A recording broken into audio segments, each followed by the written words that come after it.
This is Neil, and to prove my manhood, I once assaulted a womble in front of him. The womble assault? Yes. Tell the story. Well, there was a womble, and I... No, there wasn't. Wombles don't exist. It's a lie. OK. It's not an actual womble. It's a toy womble. And the story is I went away on holiday when I was 16, and it was me and Neil and another friend of ours, John, and we went to a little caravan site in Blackpool, and I took the womble with me, because I had this womble since I was a little kid. And I don't know why, but I took it on holiday with me, and when I opened the suitcase, them two mercilessly took the mickey out of me, and I said, that old thing, I don't even know how it got in there, and to prove my manhood, I got a pair of scissors, cut its ears off, and then burnt it on the fire. And was devastated, but I tried to show my manhood by just not being bothered. I don't bother about that, so... Did you cry later on? I was crying as I did it inside, but on the outside laughing. It's a bit like this show. I will say, Lee, to me, you have never seemed more human. How did your friends react when you sliced up the womble with the scissors? Did they go, yeah, you're a great lad, or were they? You and your boy talk. I know.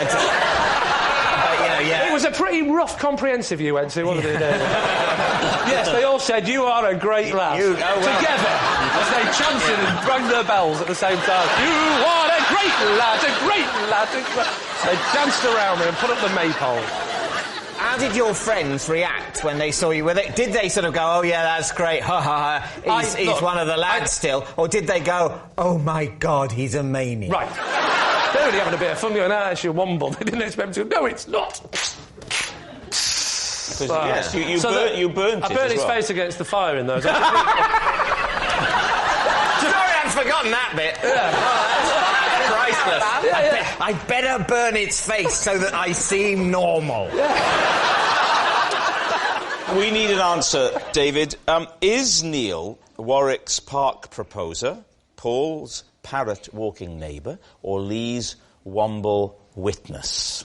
I genuinely hope it's not true about Lee, because I think that must have been a very upsetting thing. Me too. And then it must have been very upsetting when the point came you realise you have to use that terrible moment in your past on a TV comedy show. David, it is series 7. I'm getting desperate. I know. By series 23, I'll be going, I had to see a child psychologist because Mummy left. Go on the show with an eye patch on saying, I blinded myself in one eye before the show. Who knows? Will it be an eye or a wound? I think the parrot one is the least plausible for me. I think Warwick's telling the truth. I think that's the closest to reality. I hope it is. I too think it's most likely to be Warwick that's telling the truth. You think it's Warwick? You think it's the Ewok? It's the jumping out of the tree and the proposal? That's what we're going with. Right. Neil, would you please reveal your true identity? Rob, my name is Neil, and I'm a friend of Lee's, and I witnessed the womble assault.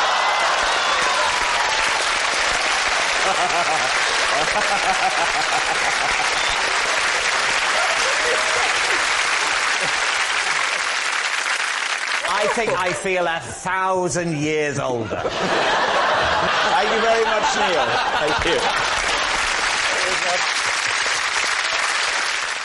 I can smell if there is a dead fly in the room.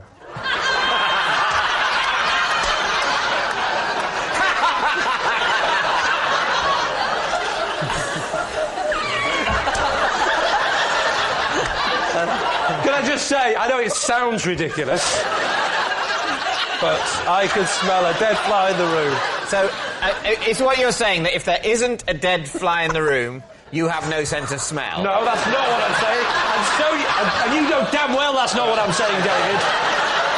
No, I can smell if there is a dead fly in the room. I can smell the dead fly. So is there a dead fly in here? Hold on.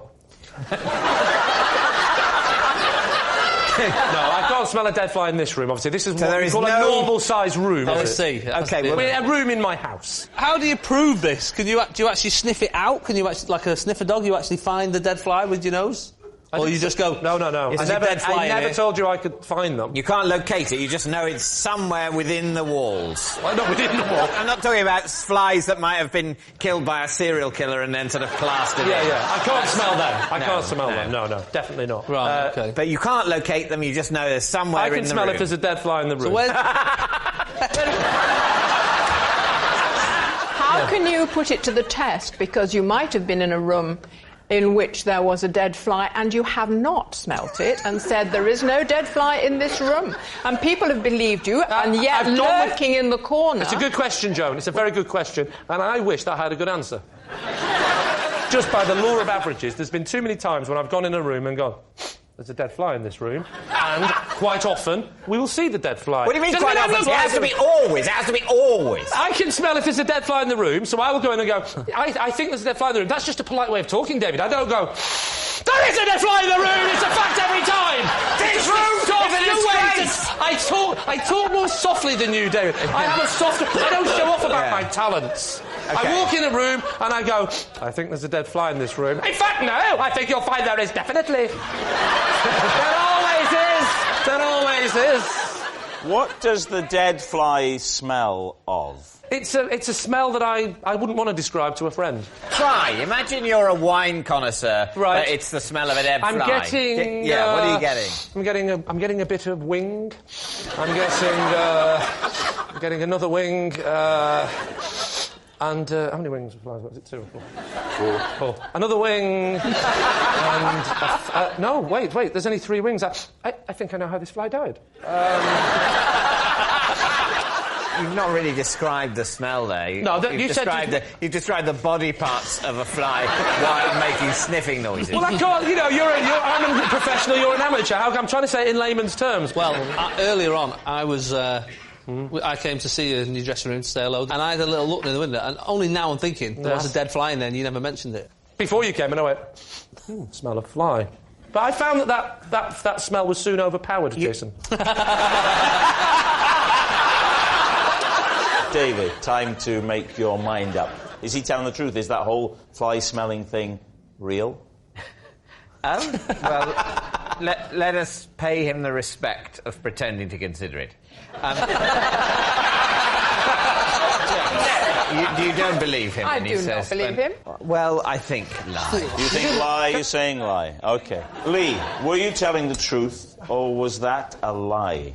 I've actually started believing it myself. It's a lie.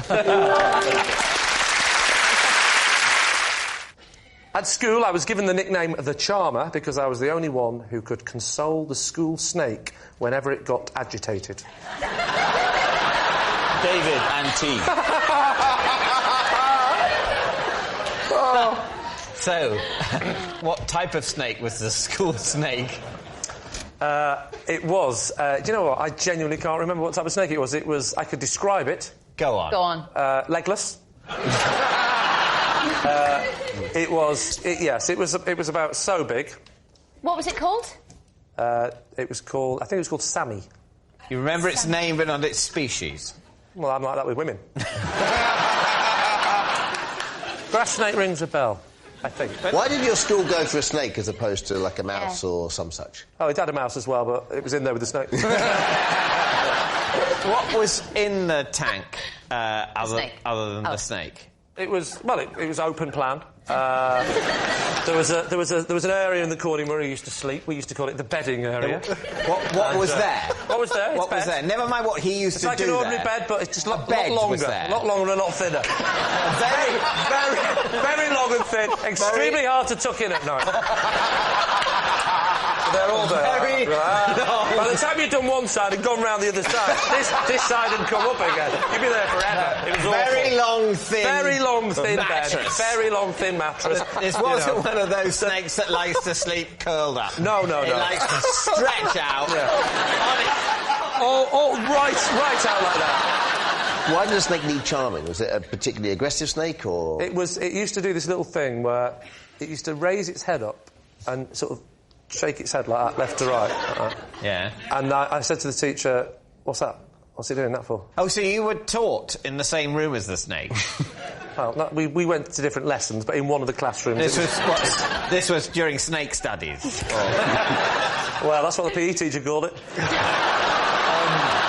So I said, as well as the other kids, we were saying, what does he do that for? And the teacher said, that is a sign that the snake is getting agitated. And I said, I bet I can stop that. And I lifted off the thing, and I just went like that, and I stroked the back of its head as a joke, and it stopped. So you can't demonstrate it on a snake? But No, I can't. But Matt is there. I mean, what if Matt... what if Matt were to be a little agitated? I wonder if employing the same methods you could calm Matt? Well, Matt, could you be a little agitated? If you could be a snake... Now, if you could sort of put your head down here... Yeah, put your head further down. Put your head here, because the head starts off down, right? Now, get into character. From a certain angle, this looks really dodgy. Looks like I'm just about to go bowling. So you're looking down, right, and you're the snake. Now, suddenly, you're a snake, you're agitated. Oh, my God! That's an agitated snake. Yeah. You're all worried, aren't you? Don't worry, I'll sort this out. Now, I'm going to use my hand, because in proportion to the head, that's a finger. Yeah? Then I stroke the back of the head like this. And watch him. Watch the snake calm. Oh, nice. Go down.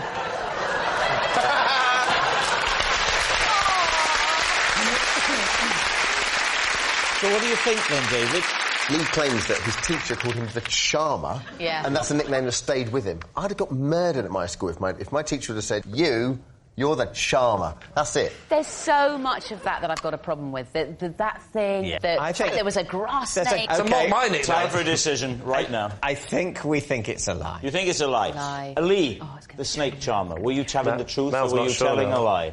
Well, actually, it was a lie. Yes, it was a lie. Lee wasn't nicknamed the charmer at school because he was the only one who could calm the school snake. This is Keith, and his hawk... Yes. Yes, I'll admit, David, it's a difficult start. Well, go with it. Yeah. This is Keith, and his hawk was supposed to land on my arm at a village fete, but instead stole the wig from the man next to me and flew off into a tree. So, Lee, tell the story about Keith. I was at a village fete, and... Why were you at a village fete? I was helping out. What village? Thames Ditton. Why were you helping out at Thames Ditton Fete? Because I don't live too far away from there, and they asked me to help out, and I did a few little things, like I did a bit of tombola, a bit of announcing. Then I went over to judge the pig racing. The usual things you do at a fete, you know. The pig racing? Yeah. I don't know why I judged it, because surely first past the post, but... Well, no, I was doing a case of a dead heat. And what happened with the hawk and Keith and the wig? One of the things I had to do was to volunteer to stand there and learn. He had the little headpiece on where he'd teach the crowd basic falconry, I believe we call it. I stick the glove on and then hold this little thing. I don't know what it was, but I'm doing this. A small morsel of meat. Thank God you've been to one, because I haven't. Yeah. I'm holding a small morsel of meat. Then what happens? And then the swan comes down. The swan came down. So the hawk comes over, right? It comes over. There's a person missing from this story, and it's the mayor, right? The local mayor. I can't say it in I always struggle. Mayor. The mayor, right? So you're standing next to a horse. Yeah, so the local... So the mayor is doing his bit, but the mayor has got a wig on, right? The hawk flies over to go and land on my hand, but he lands on the mayor's head, and so he gets caught up in his what should we call them? Talons. He gets caught up in the talons, and then in the sort of panic, the bird and he can't release this wig, and he flies off, and he goes into the tree. I said, why didn't he go for the meat? And he said, I genuinely think the gold chain caught his eye, there was a bit of confusion for a second, and he just did a bit of an emergency landing on a mare's wig at Thames Ditton Fete. What's there not to believe? At that point, did you cry, oh no, the mare's hers over there?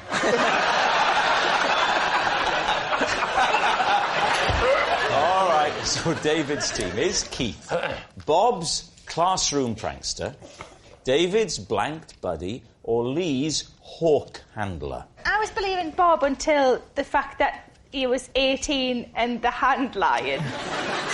I'm leaning towards David. I think I'm leaning towards David. I think it's Bob, and I think he panicked because he knew we were onto him, so he went on a ridiculous riff about a handline to throw us off the scent. I'll go Bob, but I've been wrong before. Sarah? I'm going to go David. We'll go David. You're saying David? Mm-hmm. Keith, please reveal your true identity. My name's Keith, and Bob and I recorded voices and hid the dictaphone in the ceiling.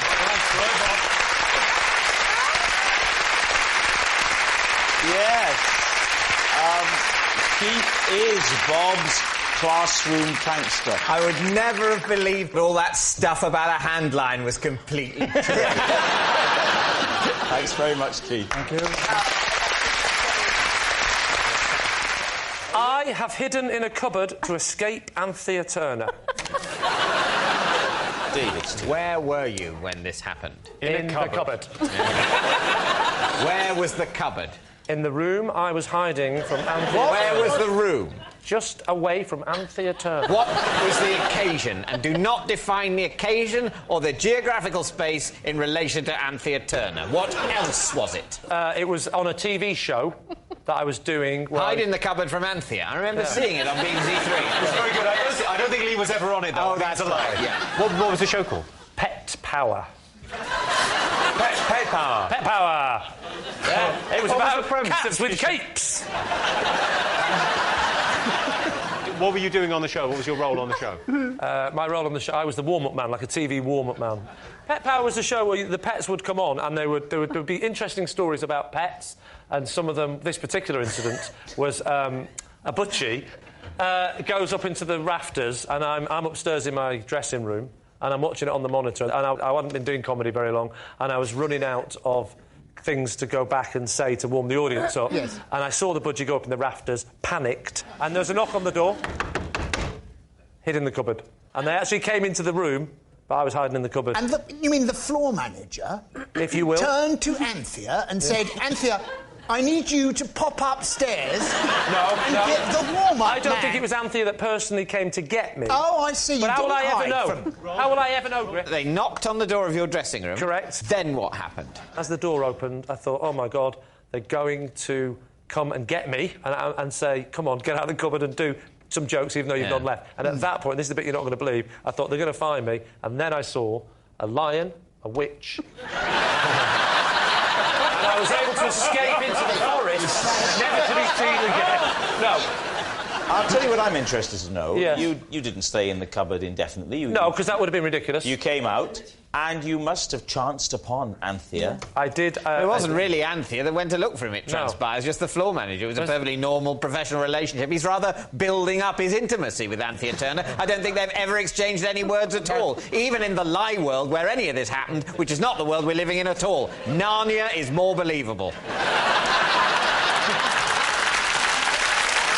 David, could that be true? Griff, do you think it's true? It's not true.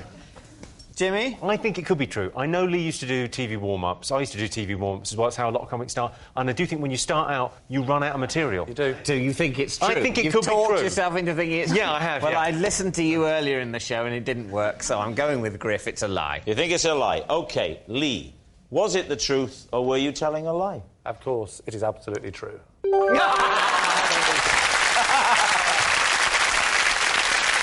Yes, it's true. Lee has hidden inside a cupboard to escape Anthea Turner.